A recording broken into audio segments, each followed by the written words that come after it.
wize, ariko nje kugutangariza ngo kandi aba babwirwaga nabo mu nzu y'Imana kugira ngo isi itorero ry'Efeso si abanyamwuka. uyu munsi wemerere umwuka wera akujugunye mu kidege, akujugunye mu kidege.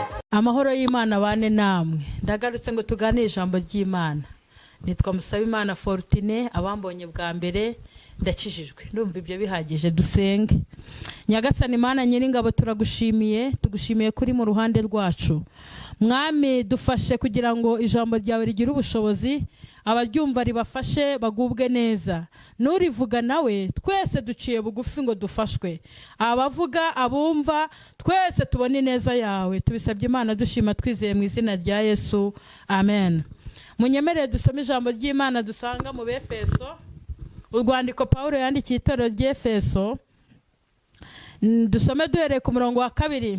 Kandi mugendere mu rukundo nk'uko Kristo yadukunze akatwitangira ku bituro n'igitambo cy'Imana n'umubabwa uhumura neza.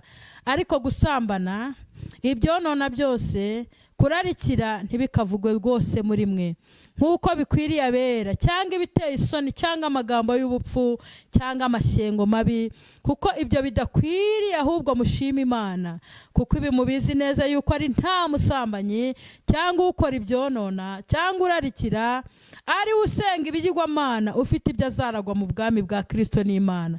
Ntihakagire umuntu ubohesha amagambo y'ubusa, kuko ibyo bizanira umujinya w'Imana abatayumvira, nuko ntimugafatanye nabo.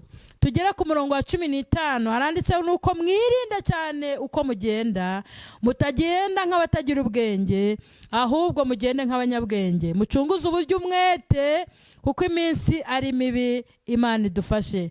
Nuko ntimukaba bapfu, ahubwo mumenye icyo umwami wacu ashima. Nimuvuge ngo amena. Ijambo ry'Imana ni ryiza. Yewe nzanye intego ikomeye iravuga ngo nimucunguze uburyo umwete.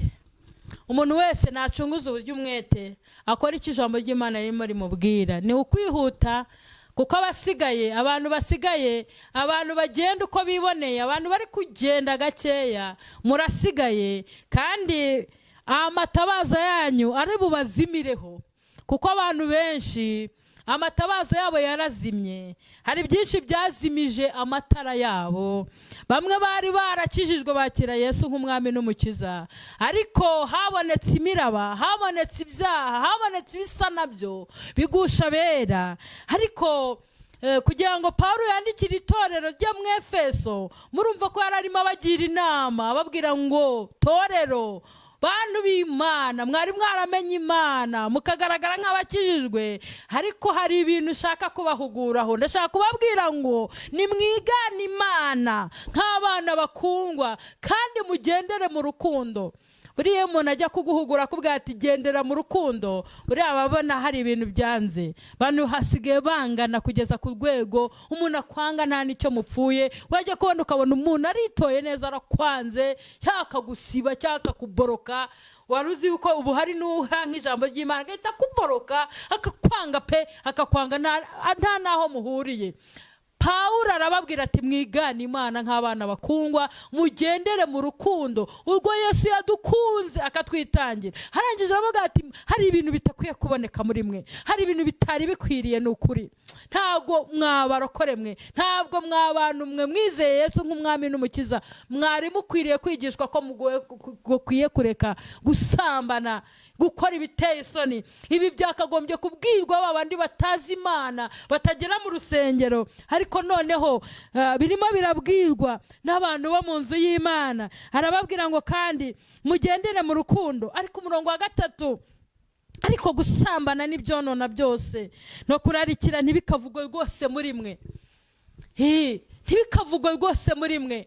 Ni ukubera iki? Yari arimo ahugura abantu bo mu itorero. Ntago byose ari intama, harimo n'ibirura. Imana itugire neza, Imana idusure, Imana idufashe. Ntihakagire umuntu ugaragaraho n'ibi bintu. Rero ndabahuguye mwebwe munteze amatwi, nimukorane umwete umurimo w'Imana, ariko mukureho ibi, mukureho bino, mukureho kurarikira, mukureho ibyonona, mukureho ubusambanyi bumaze gufata indi ntera. Umugabo ntakinyurwa n'umugore we, umugore ntakinyurwa n'umugabo. Imana idufashe, Imana itugirire neza. Kandi aba babwirwaga nabo mu nzu y'Imana, kugira ngo si itorero ry'Efeso si abanyamwuka, si abanyamwuka babandi Imana yahamagaye ikabaha ku mpano z'Imana, ariko uratinyuka warahanuye ukajya gusambana, ugacinya umugabo, ugacinya umugore, warahanuye warumvise ijwi ry'Imana, Imana yaravuganye nawe, ugatinyuka ukajya kuhanura, ukajya kuvuga Imana, uri umusambanyi, uri umurozi, uri umugambanyi, urarikira. Imana igusura cyane. Nagira ngo mbabwire mutinye Imana, mureke dutinye Imana, tuyihindire umushyitsi, kuko ibyaha bitumye abantu batinda mu rugendo, ibyaha bitumye abantu bamera nka mukaroti. Imana ijya kurimbura za Sodomu, ngo yaramubwiye ngo ntiurebe inyuma. Abantu bahindutse nk'ibikingi, bahindutse nka mukaroti wabaye inkingi y'umunyu. Barahagaze aho ngaho, ntibahunze, ntibagumye i Sodomu ngo bahireyo, ntibageze niyo bagera. Mbese ubarebeye inyuma wagira ngo ni umuntu, ariko ubegera urasanga byararangiye. Imana itugirire neza.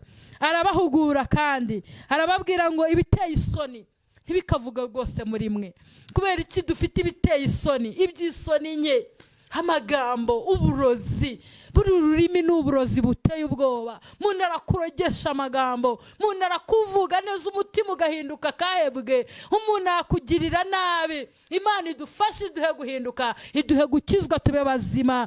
Hanyuma Pawulo arababwira ngo nuko mwirinde cyane uko mugenda, mutagenda nk'abatagira ubwenge. Ntago ndi kubatuka, ndi kubisoma. Nk'abatagira ubwenge, ahubwo mugende nk'abanyabwenge, kandi mucunguze uburyo umwete.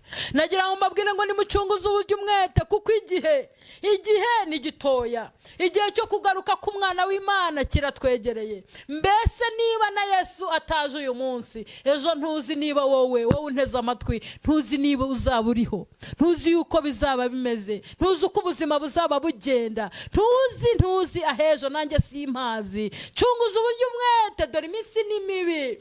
Uri mu businzi, uri mu magambo, uri mu ishyari, uri mu ntonganya, uri mu magambo, uri mu maganya. Amaganya y'isi yarakumize, ariko nje kugutangariza ngo emera ubyigobotore, ubwira Kristo ngo nkiza, mbabarira, ntunganya, mboneza, wigana Imana nk'umwana ukundwa, kandi ugendere mu rukundo. Ubwo Yesu yadukunze akatwitangira rimwe ku musaraba. Imana ishimwe, Imana ihimbazwe. Nagira mbabwira ngo mureke tugende twihuse cyane, agakiza kacu karatwegereye kuruta igihe twizereye. Dore ijoro rirakuze, burenda gucya. Nuko mwiyambura imirimo y'umwijima, mwambara intwaro z'umucyo, tugende nk'abanyabwenge. Nta musirikare ujya ugenda gahoro, ubona atera intambwe yihuta. Hanyuma urugamba rubaye rurerure, habaho kwiruka, hakabaho kuguruka, hakabaho kugwa mu mazi, hakabaho kutumbagira. Mureke twiga urugamba uko rumeze,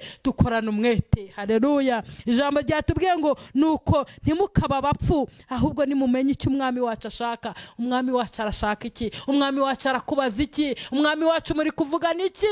Menye icyo umwami wacu agushakaho. Umva icyo Uwiteka agushakaho: ni ugukiranuka, no gukunda kubabarira, no kugendana n'Imana yawe wicisha bugufi. Imana ishimwe. Nari nkuzanye ijambo rivuga ngo mureke twihute cyane, dukorane umwete. Abasinziriye, abari kugenda gahoro, abari guseta ibirenge, abananizwe n'ibintu bitandukanye, abari kwiyanduza mu rugendo, nagira ngo mbabwire ngo nimushyire akete, twihute cyane aho dusiganirwa. Twakire neza ijambo ry'Imana. Mbese urabyizeye? Mbese uri mu murongo? Ngo ugerageze umenye icyo umwami wacu ari kugushakaho, kandi icyo agushakaho ari cyo ukora. Dusenga Imana. Nyakubaha Imana, himbazwa. Uri umwami w'amahoro kandi urahambaye. Ijambo ryawe ritugiraho ngo uri gukorana n'abihuta. Ndasabye ngo umuntu wese uri kumva ijambo arushaho kumva icyo ushaka bari cyo akora. Nanjye niko nisabiye abumvise iri jambo, abatsinzwe nabyo, abagiye banduzwa n'isi, abagiye bagwa mu byaha, ubababarire, imbabazi zawe zibazeho. Abatuye n'abaciye bugufi, imbabazi zawe nizibabonekeho. Babarira umuntu wese, kandi uduhe umwami gucunguza uburyo umwete, kuko iminsi ari mibi. Urakoze Uwiteka. Ijambo ryawe rigira ubushobozi mu mitima yacu, mu izina rya rya Yesu, amen.